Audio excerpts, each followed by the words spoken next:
All right, relax the arms for me. Take a deep breath in. 3, 2.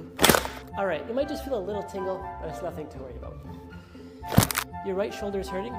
এই research পেপাৰখনত দেখা গৈছে যে প্ৰায় 50% মানুহে বিশ্বাস কৰে যে কঁকালৰ বা পিঠিৰ হাড় ফুটালে আমাৰ হাড়বোৰ পুনৰ ঠিকঠাককৈ আগৰ জাগাত বহি যায় কিন্তু মাত্ৰ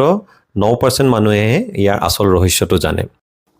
আসলতে যেতিয়া হাড় ফুটোৱা হয় আমি আমাৰ স্পাইনটো অলপ ডিস্ট্ৰেক্ট কৰোঁ বা তাতে এটা গ্যাপ প্ৰডাকচন কৰোঁ যাৰ ফলত তাৰ ভিতৰত থকা যিবিলাক সাইনোভিয়াল ফ্লুইড বা জইন্টৰ তৰল পদাৰ্থ তাতে কিছুমান প্ৰেছাৰ চেঞ্জ আহে আৰু যাৰ কাৰণে তাতে সৰু সৰু নাইট্ৰজেন গ্যাস বাবল ফৰ্ম হয় এইবিলাক বনিয়ে লগালগ ফাটি যায় যাৰ কাৰণে আপুনি সেই ক্ৰ্যাকিং সাউণ্ডটো শুনিবলৈ পায়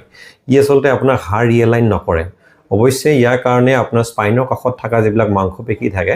সেইবোৰ অলপ সময়ৰ কাৰণে ৰিলেক্স ফিল হয় যাৰ কাৰণে আপুনি টেম্পৰেৰী অলপ আৰাম ফিল কৰে কিন্তু এটা কথা সদায় মনত ৰাখিব বিষ কমাবলৈ এই শব্দটো একদমেই জৰুৰী নহয় আৰু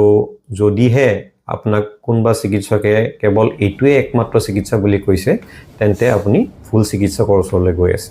ধন্যবাদ